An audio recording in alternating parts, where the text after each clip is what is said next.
Oh, wait, cool. Fuck, ek het vergeet om te vra Engels of Afrikaans. Let's do English. English is good. Cool. Yeah.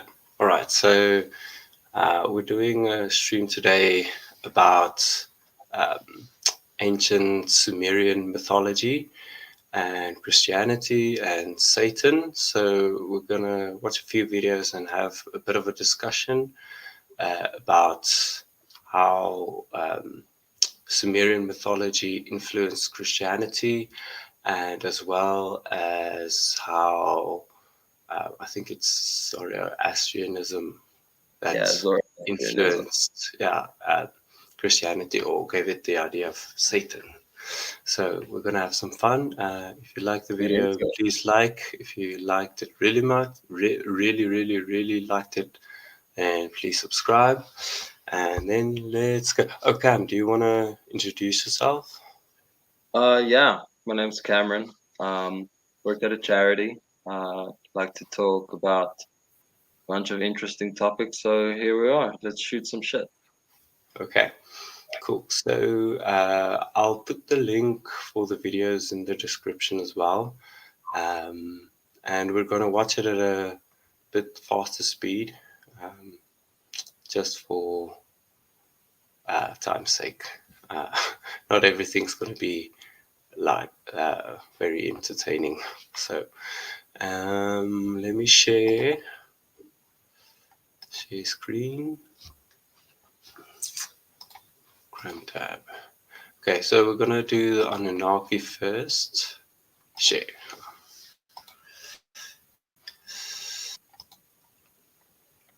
Can you see my screen? Is it on? Yeah, it's loading up. Okay. My computer's really slow. So Dude, did I just skip? maybe. Oh, no.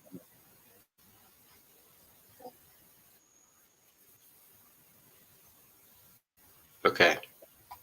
All right. So I'm gonna skip past the intro. Whoa, wrong video. What? What happened? It went to another video. Technical issues.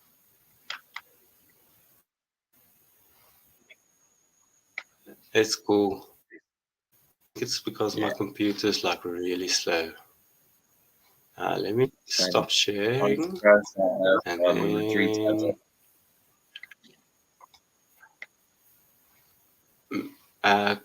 Cam, can you... Oh, all right, I'm on the video again. It's strange.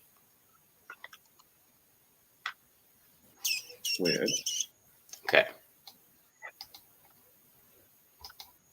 The history of the first civilizations is full of great events and mysteries that arouse the curiosity of many.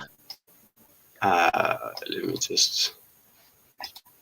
Yeah, let me share. Tab. Okay. Should be sharing now. Yeah, popping up. Can you see it? Oh, it's low. Coolio. Okay, I'm gonna play. Yeah, there we go.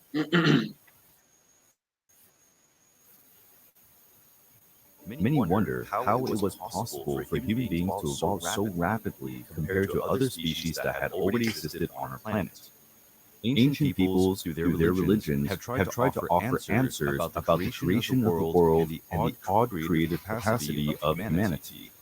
Perhaps the answer to this dilemma can be found in the text written by what was the first organized civilization in history, the Sumerians.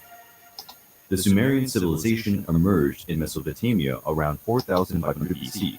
Over time, it was responsible for building large cities and creating the first system of writing, known as cuneiform writing. I think we've got some audio problems. I think you might need to mute all the videos on. It sounds like it's reverberating a bit.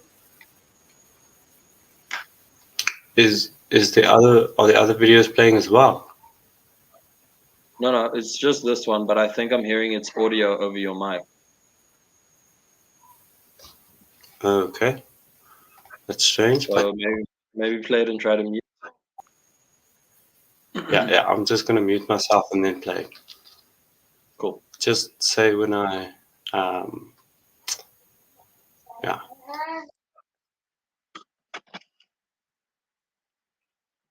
During archaeological excavations in 49 Cool. back, Sounds good. 15 clay tablets with Sumerian rings were found. The translation of the text revealed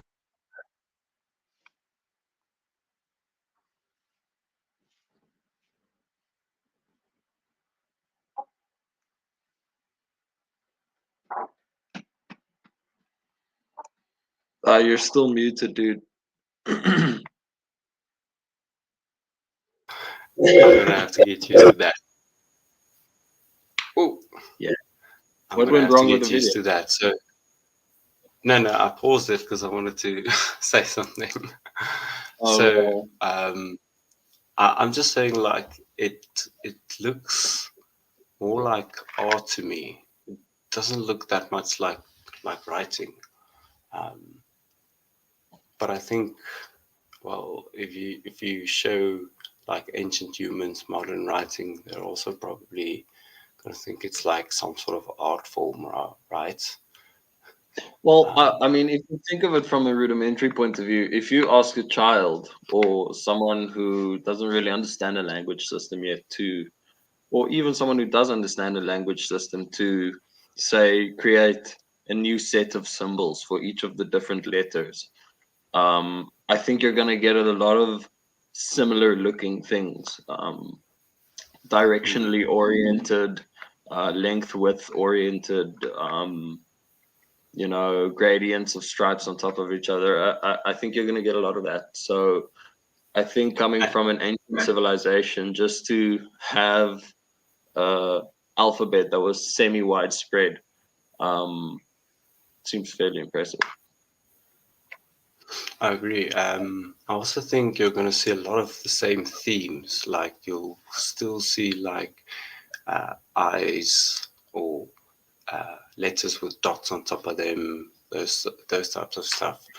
So I think what really fascinates me is um, if we were to see the very very very first like writing, would we even recognize it as writing? Because this we obviously recognize as writing, but would we recognize the like original form of writing when we have it? Would we say it's writing? I think a good question to ask is, what is the most basic physical form of writing that you can think of? And as far as I can think from a ping pong match, little stripes counting 1, 2, 3, 4, 5 seem like your most basic form of recording something. So the question is, how far back does this accounting mechanism go of being like, okay, cool, I've got 5 apples now, and if I eat 2 today and then eat 2 tomorrow, I'm gonna have one left. Um, and then, as any, I don't know, hunter gatherer village sort of thing would go, you would need someone to be counting these stocks and supplies. And I don't think you'd necessarily need someone to write, "Hi, my name is Bungu Bungu the caveman man," but I think you might need someone to be able to go, "I've got 20 big dung bowls full of apples." You get my point. So I think writing might have been more of a form of mathematics or accounting to start with, more than communication per se. I've heard exactly the same in a math lecture, if I'm not mistaken. So, and it was saying exactly the same thing, that writing probably came from mathematics, from accounting for, let's say, the communities like water, eggs left, or something like that, keeping count of that. Or maybe the actual story that the lecturer told was these older hunter gatherers, they tell this younger hunter gatherer to go to a waterhole and to count the amount of deers, or to see if there's any deers there and how many there is. And so the little boy has to go to waterhole and he sees like 10 deers. And now, how does he communicate these 10? Well, he makes 10 stripes and shows them there's one stripe for each deer or whatever. So it's probably something very, very like that. I think it's probably was just some sort of stripe or even dots. I think is also not bad. Like Yeah. you take a piece of rock on another piece of rock and you just scribble a dot out, or if you chip dots out of rock, I think that'll also kind of could have been used. I think chipping rocks out of rock starts to semi come to tools of writing, which Mm, I think resembles what we're seeing here. I've seen this these Sumerian plates before and stuff. They've got this like little triangular pen mm, thing that they use to knock into clay. So when we're talking about dots and mm. knocking rocks onto rocks, we're talking about use of tools. I think it could have been even easier than that. I mean, if you think about it, you should think about the easiest way to do something would have probably been the first way for someone to do it. Um, so you scratch something. I think it's I don't know. It feels almost like second nature to go. Okay, if I were to count this, I can just make a scratch on this thing. Versus starting to get a tool to use to make different kinds of markings. Because with a tool, you can not only make a dot, you can make a dot that goes into a line. You can make shit, a lot of stuff. You can make dots all over each other. Um, and the point is, Yeah, it's interesting to see this from a writing point of view. From like where would we even have got this skill from?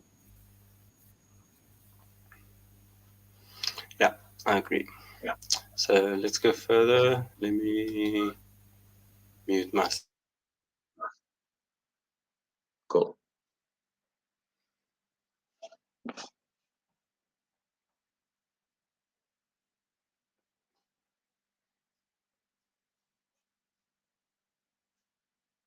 One of the most fantastic of all time, the story of the Anunnaki gods. According to the Sumerian manuscripts, there is a planet called Nibiru. Every 3,600 years, it enters an orbit to the planet Earth. Nibiru was the home of the Anunnaki, experiencing difficulties because the climate and planets were changing rapidly, making it difficult to produce food to survive.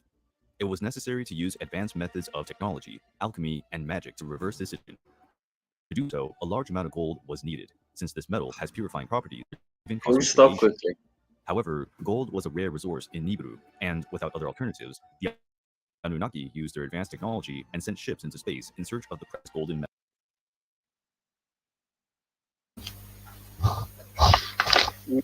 We've got a really interesting So theme here that seems to be occurring, and that you tend to see occur with a lot of mythology, is the idea of I can't explain it, so it's magic or alchemy or um, mm, God at the end of the day. And I think it's a theme that we should try to keep in mind as we explore this further. Is just empathize with the point of view of layman in the time that we're looking at these religions. You would not really be understanding of very much of anything, because you would very unlikely be schooled or even be able to read or write, like, ever. So religion, I think, as we'll see, is often used as a way to explain things that we don't understand, which is why I also think you'll see a trend as humans grow more knowledgeable and as we advance further, our pantheons tend to shrink. If Hinduism notwithstanding, our pantheons have shrunk substantially from earlier years on our planet. We used to have pantheons for everything, dude, for like the grass that grows, the earth underneath the grass, the water that fertilizes the grass, and the dead sheep on top of it. Whereas these days we've got the Holy Trinity, we've got um, I don't know too much about the other religions, but you've got um, the Prophet Allah, you've got the Prophet Muhammad, you've got Buddha, and all these things, and they're a lot more um, monotheistic than than um, than they used to be. Yeah, it makes me think of a quote. I don't know who said it originally, but um, as religions develop, their amount of gods seems to shrink, right? Hmm. And they're getting more and more and more closer to the right amount. Spicy quote, man. Controversial. Yeah, but I also wanted to say they said something about. I think you said gold is uh, resistant to like radiation or something. I didn't know that. They said it's a purifying substance and that it's resistant to like negative things. So I think again it comes to, if you think of it from the mind of the majority of the people who would follow a religion, for example, you would have never even seen gold in your life. It's like probably you would have heard about it since you were like a tiny little boy. And then maybe the one time you saw this rich person going by you and you saw their little packet with like two gold pieces in, and that's the closest you've ever gotten to seeing gold. But I think it's easy enough to assume that all of these rich people are so clean and so blessed and so removed from evil because of all of their gold, and that's an assumption we make to this day. You think to yourself on the street, oh my goodness, I wish I was so rich, I wish I was so famous, I wish I had all this money, because that's gonna sort of clean me and make me look better and make me feel better, but Yeah, it's it'll clean. It'll kind of clean out, let's say, bad feelings about yourself in a psychological way. But yeah, I all think this currency, man. the yeah, I think it's yeah, but that's the thing. We feel, or not specifically us, maybe us, but as a society, we feel the same basically about cash. So cash is like king, and I think if if I were to draw an analogy between, like you said, this random boy, the only time we'll see actual cash is is when some very rich person passes him. And I think if you think about really um, impoverished communities, or even some communities that aren't part of this the Western world or something, uh, if they see cash, they a lot of the time they don't even know what it is. Never mind, like knowing what gold is, and sometimes they Yeah. don't even know what cash is. So Well, yeah, it's like all those stories you used to hear. Well, at least that I used to hear when I was younger, around lots of South African adults, is that if they had ever gone to Zimbabwe, you should never like show your money on the street, because people are so impoverished that they will all like come up to you in droves and like assault you to harass you to get at this money. Um, and it's a strange thought to keep in mind, at least from our point of view as to semi well off people in this world, that there are some people that a 10 rand is like their next month of food. It's like, I don't know, enough money to get them by for a while. um, and it's easy to forget that people have lived that way for all of humanity and will continue probably to live that way for the rest of humanity.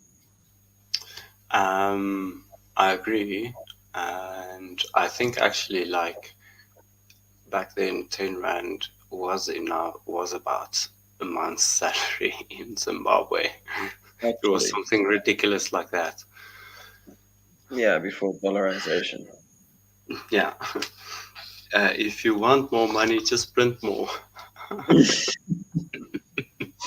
As long as your printer works faster than the inflation rate, you're fine.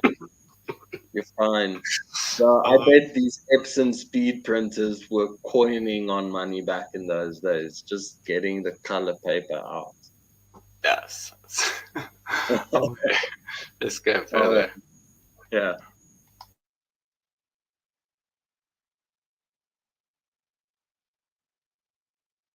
Metal.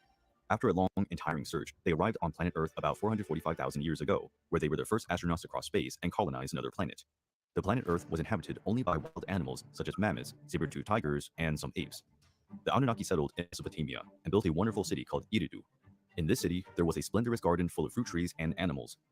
The garden created by the Anunnaki was named Eden, and the first favorite place of the astronaut gods. Shortly after, gold extract mines. To do this, they brought with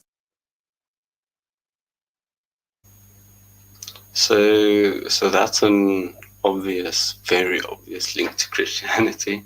I think Yes. um, the garden called Eden, and um, it's I think it's also good to remember that this was written like way before the Old Testament was written, like way before, and it's crazy that a story this old actually survives. Um, Actually, yeah, yeah. I think it's pretty cool. Well, yeah. It's interesting, and it leads to semi our discussion for the evening, is how these different religions have, just through years of retellings of stories, been adopted, essentially, by Christianity. And I'm sure it's a thing that happens throughout many other religions. It's just the adoption of former principles um, of other religions and customs. So yeah, it is very strange and eerie to think that this 6,000 year old civilization um, has a very similar creation story to Christianity. I mean, it's weird to deny it. I mean, you will obviously get the naysayer that's going to go, "Oh, but those are just stripes in a piece of clay. How is it telling the story of these people and these aliens and the spaceships?" And I hear it, like, I get that it sounds pretty fantastical, but it is myth at the end of the day, and we see it as myth and we rely on it as myth. But the fact that um, this interstellar travel idea and this idea of um, something that is beyond us, that is further than us, that is so far away from us that it's unreachable, almost just transcends throughout religion. If you think of it like a child, as the Bible tells you, where is God? God is in the sky. Um, why is God in the sky? Is he in a big spaceship? Um, is that because we've believed for eons that um, He's up creatures there. from up above us, from up there, are watching down on us? And how exactly is that so different from these people thinking that there were interstellar travelers that came to them from some strange planet that they had mined out? It seems perfectly logical to me that you can believe in that. Um, when you can just as easily believe that above us or in another dimension is our own Christian God.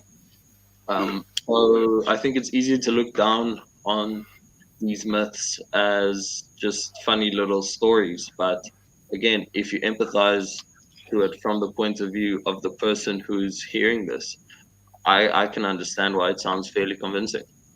I honestly can. Yeah, I think it must have had some actual meaning, and it must have made sense back then for it to have been encoded and to become a religion. So the Sumerians worshipped these gods, they worshipped the Anunnaki. So it's not, I think, where it could be like 50-50 is our interpretation of spaceship, like the word spaceship, like they traveled here with spaceship. I think that's something that's probably debatable. They probably didn't say spaceship or I craft doubt. or craft, but remember, the Sumerians believed that there was a dome around the Earth. Earth was flat. There was a oh no, okay, they did. I don't think they actually believed the Earth was flat. I'm not sure about that, but I they think a believed lot of that. early civilizations that at least Mm, what history tells us is as mm, such. The idea that the earth is round got you crucified in like what the 13, 1400s. mm.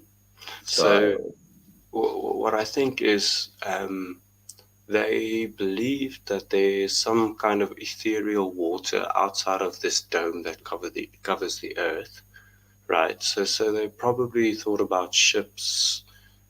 They came here with cosmic ships on the cosmic waters, so it's not like a spaceship that would fly. Probably they were most likely just uh, thinking of the type of travel that they know, and we're interpreting it as spaceships because we know that we use spaceships to travel in space, but they didn't know what space is like the way we do.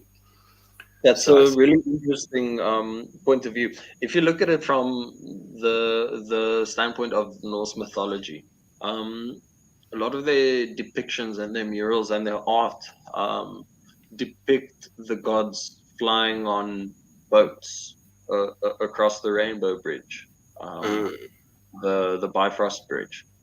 Um, and again, it's like you say, it's a familiar form of travel that you reason that if you have godlyhood and godly power, then why not make a flying boat? Because you're a god, you probably can. And it even it's such an ingrained part in the Norse mythology. It is almost like physical fact within their religion. So just a quick overview on it. What the All Father does, what Odin does, is he sorry, man. I'm confusing him with Ra. So what Ra does is he sails also similarly on his skyboat, chasing Apophis, the great serpent. Which again, mm, we're going to get into Satan a bit later, and I was going to bring it up then. But just on the topic of the boat, he and Set constantly chase Apophis around the flat Earth in Egyptian mythology. You know, where the Earth's boundaries end, the waters fall off, and at the bottom is the world of night, essentially the underworld. And yeah, Ra and Set just chase Apophis all the way around, hence the sunrise and the sunset. Yeah. So it's interesting how modes of travel also semi go throughout religions. It's a weird, I would say, coincidence that human beings identify so much with the boat being something that could fly. And this is obviously way before airplanes. So yeah, interesting. yep.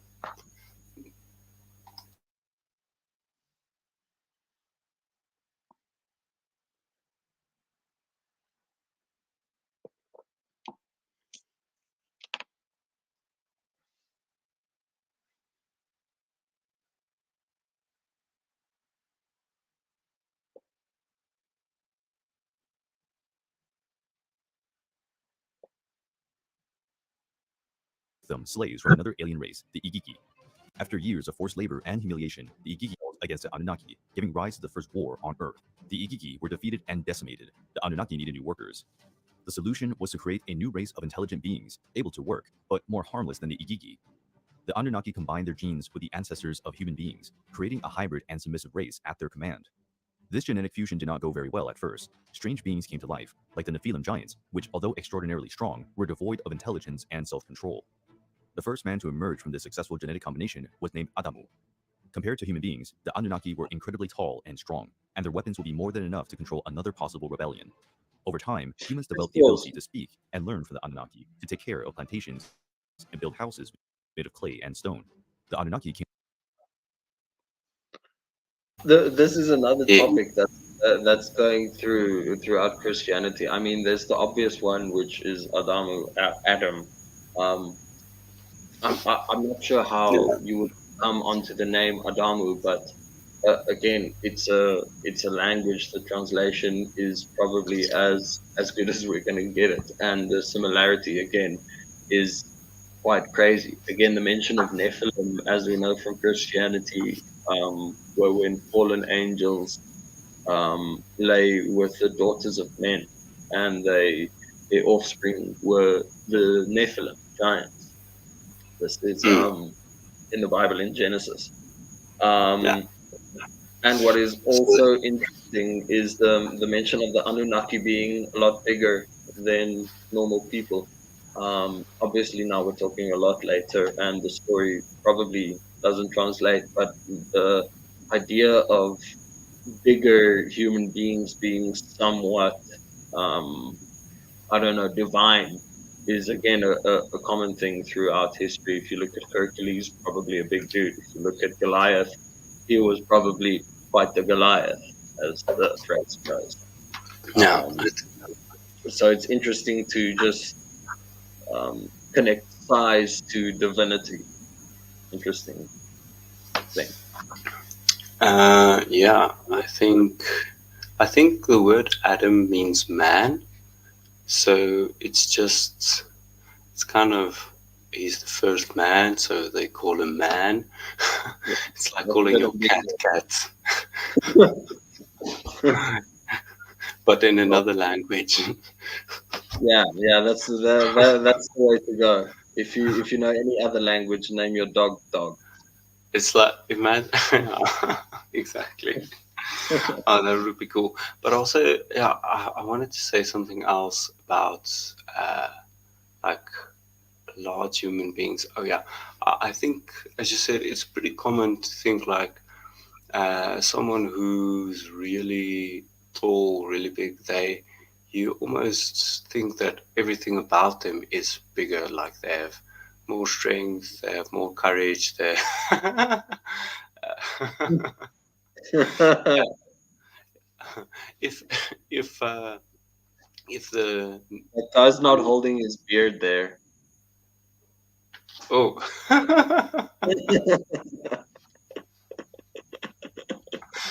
oh I'm not I'm not stroking my beard.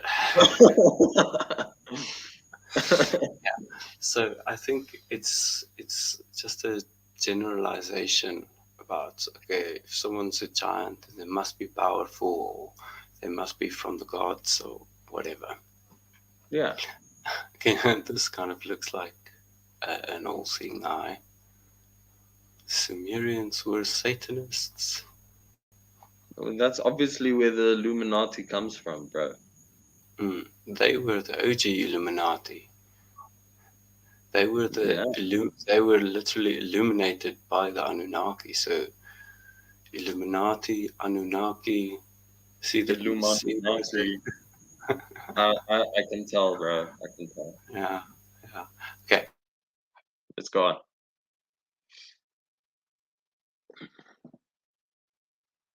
Came to like human beings. They even allowed them to live in their city and attend the sacred garden, but gave explicit orders not to reproduce too much. Against the will of the gods, human beings began to procreate quickly, which caused overpopulation in the city. Many Yeah, people they were did. expelled from Eden and Eridu and condemned to live in exile in wildlands. After a few millennia, the planet Nibiru approached the Earth again. Nibiru's gravitational field was so strong that it adversely affected the Earth's natural conditions. There was an increase in the temperature of the planet, and the glaciers melted, rapidly raising the level of the oceans and causing constant rain. A great flood ravaged the Earth, and I just want to pause here, and he says that all the ice melted. All right, but Have you actually checked out like the estimated shorelines if all the ice melts? I Have have. you seen it? The issue with the ice melting is not the flooding. The issue with the ice melting is the climate change. Yeah, yeah, I know, but um, I think this is a rationale for the flood, for the flood story in the Bible, Yeah, um, and for the Sumerian flood story as well, because that's where it comes from originally out of the Bible as well. So I think it's a. He says all the ice melted, but I'm pretty darn sure that it doesn't. That the original it doesn't tablets flood the wouldn't pyramids say. in Giza. Definitely won't flood the pyramids. Definitely won't. Oh um, well, maybe. No, no. Well, it's on a plane, right? So mm, debatable. the Giza plateau. It's a plateau, not a plane. Okay, I let's don't go know. on. The Nile Basin is big. I don't know if it'll flood. Anyway, I wanted to say again, if we look at it from say the point of view again of the layman, so it would more than likely be commonish knowledge that if you go further north, that you reach ice at some point. The Scandinavian world and the European world have always been semi-connected as far as trade. Uh, so I don't think it would be unreasonable knowledge to know that up north in the Scandinavian lands it's cold. And I don't think it would be unreasonable to assume that there would be such an immense amount of ice that if it were to melt, that it would flood the entire world. If you get what I mean. Um, if you know it gets colder up north, then you could possibly assume that there's so much ice that it would flood everything. Yeah, I agree. It's possible. I think it's a bit unlikely, though. Um, I don't think they traveled that far very often, so they only would have known legends, maybe. And Yeah. um, so Well, but it brings up the next question of the first people. I mean, the Sumerians, yes, we know of them, obviously. They recorded their history also, obviously. But what was happening around them, we know so little about. Um, I know we have ideas of civilizations that go further back, but when we're looking at the entirety of, say, um, Western Europe plus the Mediterranean area, um, the likelihood that there were other civilizations are reasonably high. Um, I think it's easy to say that the Sumerians were the first real civilization, but I think it's just the the recorded history that we've found. The likelihood that there are further back and more widespread civilizations, I think, is high. yeah, I think they definitely have the oldest writings, um, and I think um, it's a lot of the times we describe them as the first cities or the first, yeah, like that, the first Yeah. cities. But that's also that's just what we have evidence for, right? So Again, um, it's tough to say, but I think the Sumerian city layout was so well. I cannot think that the first cities had such great layouts, right? So I think the first exactly. cities was probably more like, uh, Villages. yeah, it's more like it arises from chaos, right? Everybody wants to get in, and everybody just getting place or sticking where they get place. Um, I think these organized cities only arose later, and so the very first cities I think probably has vanished even maybe even before those cities were built. more than likely. I don't think it's impossible either that our I'm not sure what the word is. Our ancestors, Australopithecus and Homo erectus and stuff like that.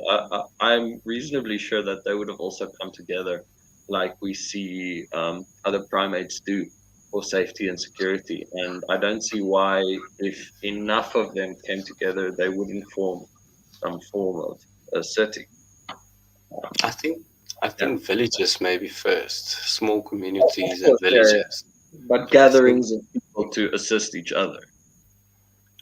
yeah, I think well the first real evidence of that I think is at about 12,000 years, where Göbekli Tepe was built. That Yeah, definitely needed a lot of manpower. Um, but before that, I think the general knowledge is more leaning towards small hunter-gatherer bands, small families, maybe extended family, and they probably moved around a lot. So they didn't. They probably had tents or something that they could fold up or and move with them, rather than building a solid structure. I think environmental pressures need to be taken into account because if we look at, say, the Khoisan down here in southern Africa, they stick around in small groups. They work together as smaller families, but it's because of the environment that they live in hunting. You see bigger um, gatherings of them and bigger groups of Khoisan where they have um, more Resources. resources to exploit. And I think a very similar thing would have happened very long ago. If you come across a great pasture of horses, then I'm sure it's a good place to, set up a camp because your horses can give you access to further away lands, give you workers, etc., etc. Well, Where if you have to hunt for every little rabbit that you can find, it would be a bit more difficult. we also see all of these, like these old civilizations. They all spring up next to rivers or river deltas or stuff like that. So it's Yeah. obvious. I mean, Sumer was in the Fertile Crescent, and way better to have Probably a very good lots of reason. resources than the place we call Fertile Crescent. Yeah. And yeah, so it's yeah, you're probably right about that one. Where that's the best place to start a city, and that's probably why all the religions probably have flood myths, is because they're all banded around huge bodies of waters, and we all know that huge bodies of water occasionally flood. So it's pretty reasonable to think, okay, flood myths are common because we are around floodplains or whatever. It's a good point to bring up. If you look again at Egyptian mythology, they've got a goddess of the river Nile. I stand to be corrected, but I think it's Hathor, but she might also be the goddess of agriculture. I don't know. Not the point. The point is they've got a god for the river, but they've got a very specific goddess for the flood. Um, and I think as the myth goes, before they had this goddess that was in charge of the flood, the goddess that was in charge of the Nile, um, had lost her sister or her husband. She'd lost someone, and she continuously cried. And with her continual crying came unpredictable and devastating floods of the Nile. And when this new god was put in charge, it's really funny. The goddess is a big hippo. Um, I'll get a picture. Yeah, Hippos are dangerous. the goddess is a big hippo. Um, and once they started to accept this goddess and started to follow her, and she started to do her duty correctly, the ancient Egyptians started to use the newly predictable floods of the Nile to fertilize their crops. So essentially, how it would work is when the Nile River floods, the water levels rise. And with the rising of the water levels comes nutrification and fertilization of the soil upon the floodplains. And when the floods recede again, they would plant all of their crops upon these floodplains and harvest them before the next season's flood would come. Um, and so this new goddess of the flood was Yod. Mm. Yeah, Yeah, that's it's pretty interesting. cool. Yeah, Pretty cool. floods and religion, they go together like peas and carrots.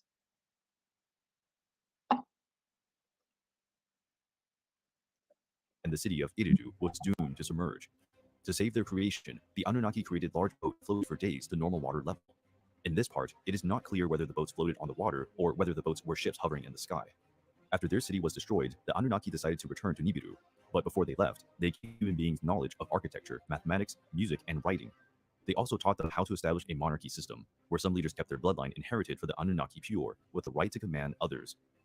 They also ordered the construction of temples known as ziggurats, aligned with the constellations. These would one day guide the Anunnaki back to Earth. The Sumerian texts do not determine how many Anunnaki there are, but they quote some as the main ones. The most powerful deity in Sumerian mythology was An, or Anu, according to Akkadian calligraphy. Anu was the personification of heaven and possessed infinite wisdom. He was the oldest and most venerable of the gods, with sanctuaries in almost all Sumerian cities. The goddess Ki represented the earth and Anu's wife. The union between Anu and Ki. So, interesting thing that I've actually read about this. So, uh, Anu is in the sky and Ki is earth, right? So, some of the older Mesopotamian beliefs are that whenever it rained, it was Anu's sperm coming down on into um, into Ki, the earth now, and that's how mushrooms are made, because they couldn't see spores, they didn't know, but they would see them pop up after it rained. So they believed that it was literally like the the flesh of the gods, because it was raining, and then these mushrooms would just pop up. Well, it brings us back to the concept of um, explaining something that you don't understand with magic, alchemy, religion, or divinity. It's like, and you'll see further on. I'm sure they've got a large pantheon of all sorts of different gods for all sorts of different things that they can't understand. My favorite is always a god of wind. It- Everyone always needs to have a god for wind because they didn't understand the earth was rotating and the heat and cold rising up and down caused the winds. So it's always really funny for me. And gods of like the sun, how how ancient people used to differentiate the sun as a god, and all of the other stars is just like stars. Yeah, they didn't know the sun was also a star. Yeah, it's That's really fun. yeah, and I think maybe it's in Greek literature where some philosopher actually, but it's pretty old, philosophized about around the stars there might be other worlds. I can't remember who it is, but that was pretty interesting because that was really old, if I can remember right. Well, you shoot enough, you're gonna hit at some point. Yeah.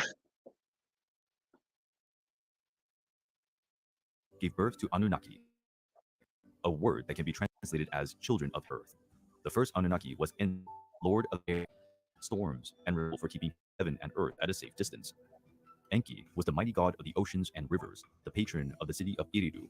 Later, his cult reached other peoples such as the Canaanites, Hittites, and Horites. The moon also had a ruler, Nana. worshipped as a god of wisdom and curiosity, responsible for teaching scientific and astronomical concepts to human beings. The god Utu Banana. was the personification of the sun and defender of justice, truth, and morality. Utu traveled through the heavens in his sacred carriage, emitting a brilliance capable of illuminating the world. The goddess Inanna was Utu's twin sister and goddess of fertility, war, and political power, also called the Heavenly Queen. She was one of the most cultured goddesses of Mesopotamia, adopted by Akkadians, Babylonians, and Assyrians under the name of Ishtar. The cult of the Anunnaki was shared by many Mesopotamian peoples, adding new stories and divinities with the advancement of time, but always maintaining a very detailed essence. The history of the Anunnaki, written by the Sumerians, is full of scientific and astronomical references, very advanced for the time in which they were written. The knowledge is still one of the greatest mysteries of humanity.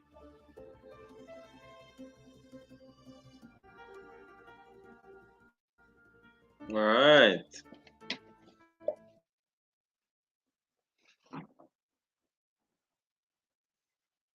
Very nice.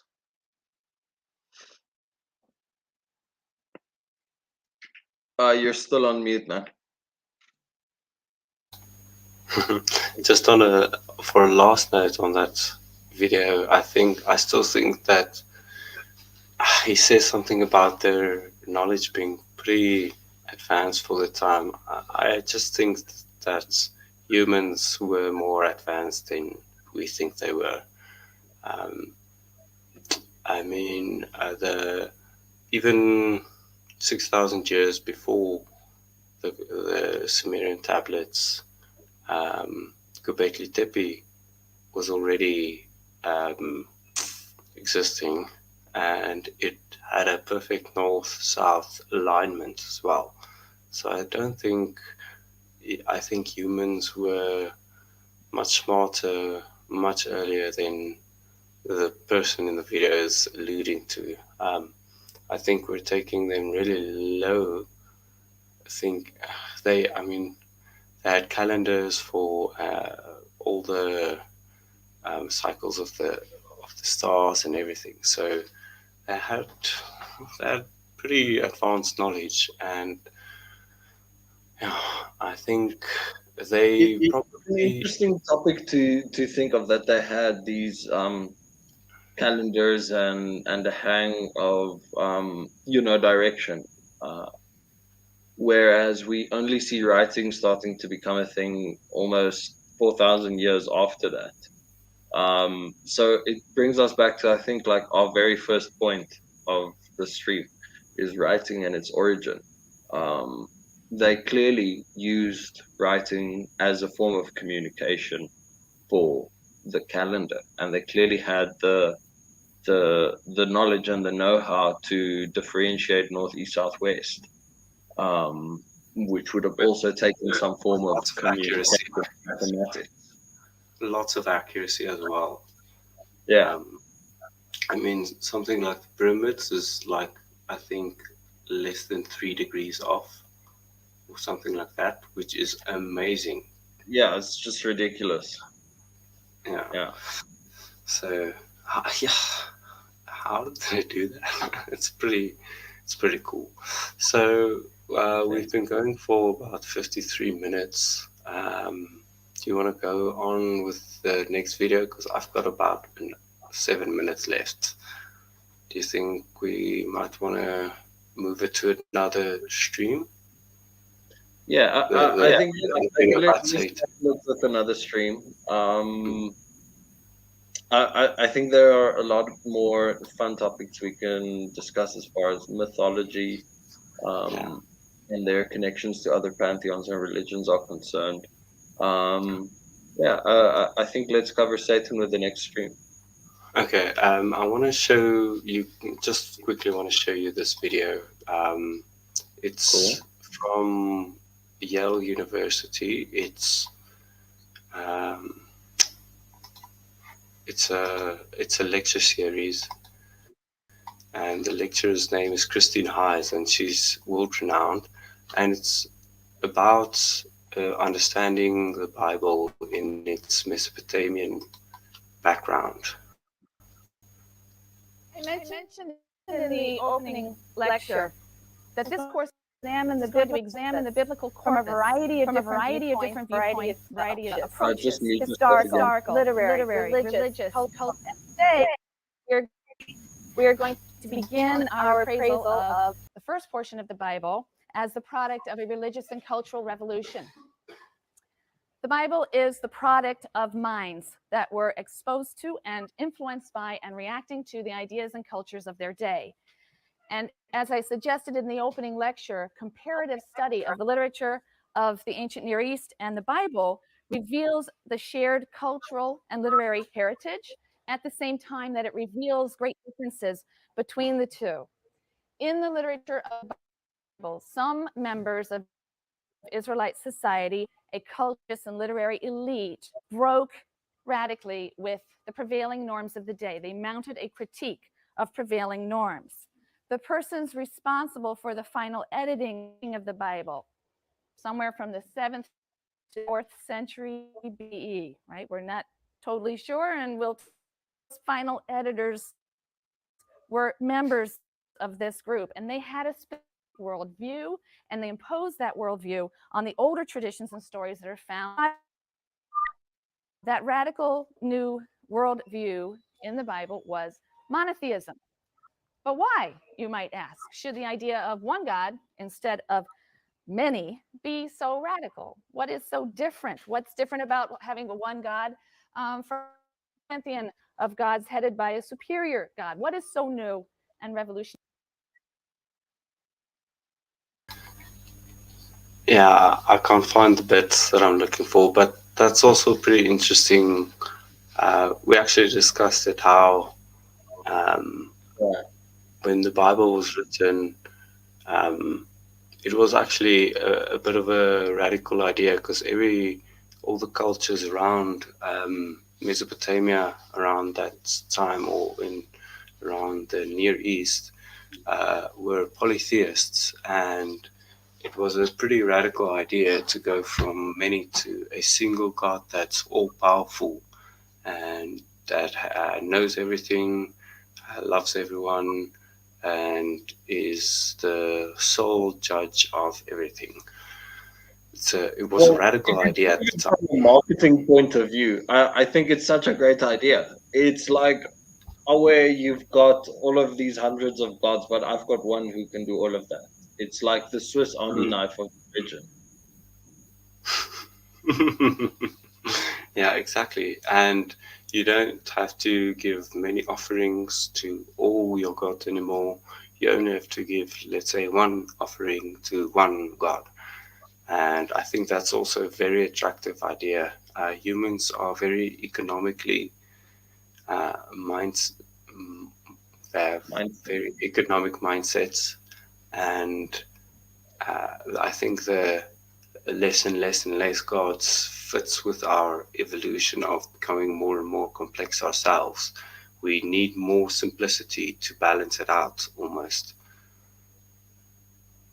Yeah, too much shit going on to worship 100 gods. Mm.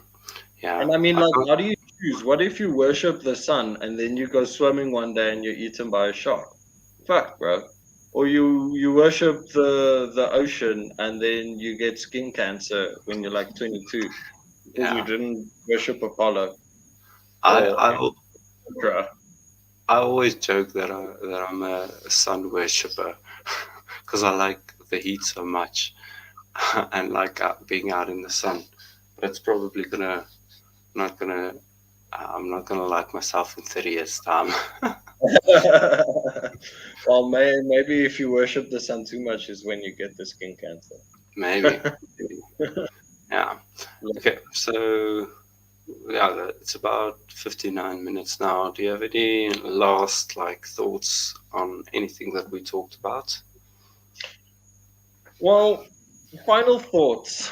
Um, Lots of themes you can tell are carried over from these different religions and from the Sumerians particularly to the creation myth. Now, creation event. Now, creation is the oldest book in the Bible. It's the first book in the Bible. Obviously, um, it has taken lots of influences from different places, and it has today given us one nicely condensed, abridged version that we can all understand and share. which was, I think, the original thought behind this specific creation myth, because man hasn't been retold. Um, and yeah, I'm excited to explore some more themes in religion that are shared through polytheism and monotheism and atheism. Yeah, I think there's lots of interesting topics for us to still cover. Yeah, it's coming back to me now. The myth, the Sumerian creation myth, is called Enuma Elish, and that's what the uh, Bible's creation myth is also based on. And it says about the waters being rough, or the cosmic waters being rough, and out of the cosmic waters, the chaos and the order like fought, and they created the mother god or something sacrificed herself to defeat the chaos and stuff like that. But if you read it alongside the Genesis myth, it's really interesting to see the similarities. I think the Sumerian culture is a really fascinating one, and it's really hard. It's easy to understate the amount of influence they have in um, the mythology we were raised with, and a lot of the people around us don't think it's mythology, but when you see it next to other mythology, it kind of stretches our eyes, and especially when you read the Genesis creation myth in comparison to Enuma Elish, it's quite shocking. But yeah, I'm also excited. I think we're gonna do Satan next. Sounds Yeah, fun. yeah. All right, cool. Good Okay. night. Yeah. Good night. Have a good evening. Like and subscribe. Yeah, like and subscribe. Bye. Yo.